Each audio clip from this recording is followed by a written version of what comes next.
ଆଜିର ପ୍ରସଙ୍ଗ ନାଟକର ଗଣଧର୍ମୀ ପ୍ରକ୍ରିୟା। ଆଲେଖ୍ୟ ପ୍ରଦୀପ୍ତ କୁମାର ଶ୍ରୀଚନ୍ଦନ, ଉପସ୍ଥାପନାରେ ମୁଁ ସତ୍ୟରଞ୍ଜନ ମହାପାତ୍ର। ସାହିତ୍ୟର ସମସ୍ତ ବିଭବ ମଧ୍ୟରେ ନାଟକର ରମଣୀୟତା ପଣ୍ଡିତ ଆଉ ଗବେଷକମାନଙ୍କ ଦ୍ୱାରା ସାଦର ସ୍ୱୀକୃତ।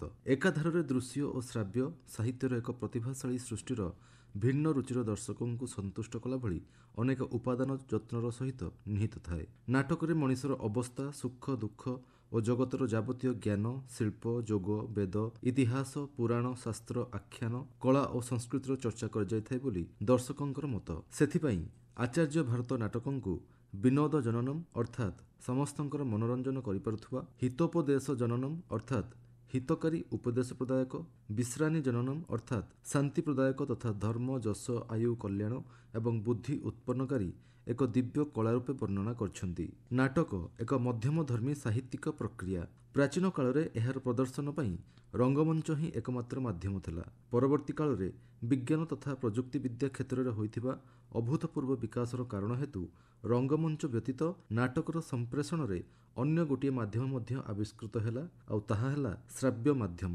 ଶ୍ରାବ୍ୟ ମାଧ୍ୟମ ଭାବେ ଆମେ ମୁଖ୍ୟତଃ ବେତାର, ରେଡ଼ିଓକୁ ହିଁ ବୁଝିଥାଉ। ବେତାର କେନ୍ଦ୍ରର ଶିଳ୍ପଶାଳାରେ ଥିବା ମାଇକ୍ରୋଫୋନ୍ ମାଧ୍ୟମରେ ଆଖିରେ ଦେଖୁଥିବା ନାଟକକୁ କାନରେ ଶୁଣାଯିବା ନାଟକରେ ପରିବର୍ତ୍ତିତ କରିବା ସମ୍ଭବ ହୋଇପାରିଲା। ଏହି ଦୁଇଟି ଯାକ ମାଧ୍ୟମର ନାଟକର ରଚନା ଶୈଳୀ ତଥା ପ୍ରସ୍ତୁତିକରଣ ଗୋଟିଏ ଅନ୍ୟଠାରୁ ଭିନ୍ନ, କାରଣ ଉଭୟ ପ୍ରକ୍ରିୟାର ନିଜସ୍ୱ ବିଶେଷତ୍ୱ ଆଉ ସୀମା ରହିଛି।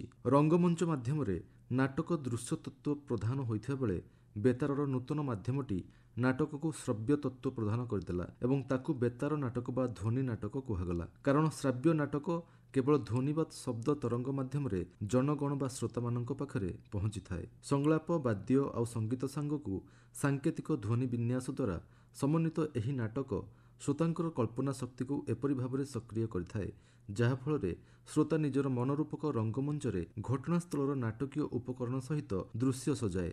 କଳ୍ପିତ ପାତ୍ରପାତ୍ରୀମାନଙ୍କୁ ନିଜର ରୁଚି, ଅନୁଭବ ଓ ଜ୍ଞାନ ଅନୁସାରେ ରଙ୍ଗ, ରୂପ, ବେଶଭୂଷା ତଥା ଚାରିତ୍ରିକ ବିଶେଷତା ପ୍ରଲେପ ମାଖିଥାଏ। ସେଥିସହିତ କାର୍ଯ୍ୟକଳାପର ଝଲକ ଚିତ୍ରିତ କରେ ଏବଂ କଥାକ୍ରମର ଅନୁରୂପ ବାତାବରଣରେ ପରିବେଶ ନିର୍ମାଣ ବା ଅଙ୍କନ କରିଥାଏ। ଏହି ପ୍ରକାରେ ସେ ନିଜର ମନର ରଙ୍ଗମଞ୍ଚ ଉପରେ ଭାବବୋଧ ସଙ୍ଗେ ସଙ୍ଗେ ରୂପବୋଧର ମଧ୍ୟ ସ୍ଥିତି ସୃଷ୍ଟି କରି ଶ୍ରାବ୍ୟ ମାଧ୍ୟମର ନାଟକକୁ ସାକାର ଆଉ ସପ୍ରାଣ କରି ତୋଳେ ଏବଂ ମନୋରୂପକ ଚକ୍ଷୁ ଦ୍ୱାରା ଦେଖି ତାର ରସ ଆସ୍ୱାଦନ କରିଥାଏ। ଏହି ସବୁ ପ୍ରକ୍ରିୟାର ସଫଳତା ନିମନ୍ତେ ସାଙ୍କେତିକ ଧ୍ୱନି ପ୍ରୟୋଗର ପ୍ରଭାବଠାରୁ ଅନେକ ଅଧିକ ଯୋଗଦାନ ବା ଭୂମିକା ରହିଥାଏ, ଯଥା ଯୋଗ୍ୟ ସଂଳାପ ସଂଯୋଜନର, ସଂଳାପରେ ସ୍ଥାନ ଆଉ ବାତାବରଣର ବର୍ଣ୍ଣନା, ପାତ୍ର ଏବଂ ଉପକରଣର ପରିଚୟ, ଚରିତ୍ର ଚିତ୍ରଣ, ଆଗମନ ଆଉ ବହିର୍ଗମନର ସୂଚନା, ନାଟକୀୟ କାର୍ଯ୍ୟକଳାପର ଶବ୍ଦଚିତ୍ର ନିହିତ ଥାଏ। ବର୍ଣ୍ଣନାତ୍ମକ ସଂଳାପର ପରିବେଷଣ ସଂସ୍କୃତ ତଥା ଲୋକନାଟକ ସହିତ ପୁରାତନ ରଙ୍ଗମଞ୍ଚୀୟ ନାଟକର ଆବଶ୍ୟକ ଅଙ୍ଗ ଥିଲା, କିନ୍ତୁ ବେତାର ନାଟକରେ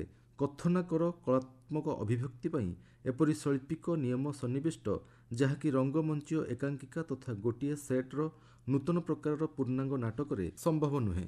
ଯେମିତି ସ୍ଥାନ ଓ କାଳର ନିଗଡ଼ରୁ ମୁକ୍ତ ବେତାର ନାଟକ କଥନକୁ ବିଭିନ୍ନ ଘଟଣାସ୍ଥଳ ଏବଂ କଳାନ୍ତରକୁ ନେଇଯାଇ ଚିତ୍ରଣ କରିପାରେ, ତାହା ପୂର୍ବାବଲୋକନ କିମ୍ବା ଭବିଷ୍ୟାବଲୋକନ କୌଶଳର ପ୍ରୟୋଗ ଦ୍ୱାରା ବର୍ତ୍ତମାନର ଅତୀତ ଆଉ ଭବିଷ୍ୟତର ଝଲକ ମଧ୍ୟ ପ୍ରସ୍ତୁତ କରିପାରେ। ସ୍ୱପ୍ନ ଓ କଳ୍ପନା ଜଗତକୁ ମଧ୍ୟ ଅବତରିତ କରିପାରେ ଏବଂ ଅଦୃଶ୍ୟ ଅବଚେତନାର ସ୍ମୃତି ଆଉ ଦ୍ୱନ୍ଦ୍ୱାତ୍ମକ ସ୍ଥିତିଗୁଡ଼ିକୁ ମଧ୍ୟ ଚେତନାର ସ୍ତରକୁ ଆଣିଦେଇପାରେ। ଶ୍ରାବ୍ୟ ନାଟକ ବିଶ୍ୱର ମାନବ ଜୀବନର ବାହାରେ ମାନବୋତ୍ତର ପ୍ରାଣୀ, ପ୍ରାକୃତିକ ତଥା ଅତି ପ୍ରାକୃତିକ ଶକ୍ତି, ନିର୍ଜୀବ ଜଡ଼ ପଦାର୍ଥ ଏବଂ ଏହି ପୃଥିବୀରେ ବାସ କରୁଥିବା ଲୋକଙ୍କ କାହାଣୀ ମଧ୍ୟ ପ୍ରତୀକ ପାତ୍ରର ମାଧ୍ୟମ ଦ୍ୱାରା ଅତି ସହଜ ସ୍ୱାଭାବିକ ଢଙ୍ଗରେ ପରିବେଷଣ କରିପାରେ। ଶ୍ରାବ୍ୟ ନାଟକରେ ଗୋଟିଏ ବିଶେଷ ଗୁଣ ହେଉଛି ତାର ସମୟସୀମା।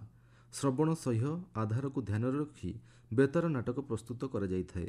ସେଇଥିପାଇଁ ଆବଶ୍ୟକ ବିସ୍ତାର କିମ୍ବା ଚରମ ଉତ୍କର୍ଷର ପରମ ମୁହୂର୍ତ୍ତ ପରେ ପୁନଶ୍ଚ ଉପସଂହାରର ବ୍ୟବସ୍ଥା ନଥାଏ। ଏହି ପ୍ରକାର ନାଟକର ସଫଳତା କଳେବରର ସଂକ୍ଷିପ୍ତତା, ଶବ୍ଦର ମିତବ୍ୟୟିତା, କାହାଣୀର ଏକାଗ୍ରତା, ପ୍ରଭାବ ଆଉ ପ୍ରବାହର ଗତ୍ୟାତ୍ମକତାରେ ନିହିତ ଥାଏ। ତେଣୁ ବିପୁଳ ସଂଖ୍ୟକ ବେତାର ନାଟକ ପ୍ରଯୋଜିତ ଆଉ ପ୍ରଚାରିତ ହୋଇ ନାଟ୍ୟ ଜଗତକୁ ବଳିଷ୍ଠ, ଗଣଧର୍ମୀ ତଥା ଲୋକପ୍ରିୟ କରିବାରେ ସମର୍ଥ ହୋଇପାରିଛି। ଫଳତଃ ଦୃଶ୍ୟ ମାଧ୍ୟମରୁ ଶ୍ରାବ୍ୟ ମାଧ୍ୟମକୁ ନାଟକର ଏହି ଯାତ୍ରା ଏକ ଫଳପ୍ରଦ ପ୍ରକ୍ରିୟା ବୋଲି ଗବେଷକମାନେ ସ୍ୱୀକାର କରିଥାନ୍ତି।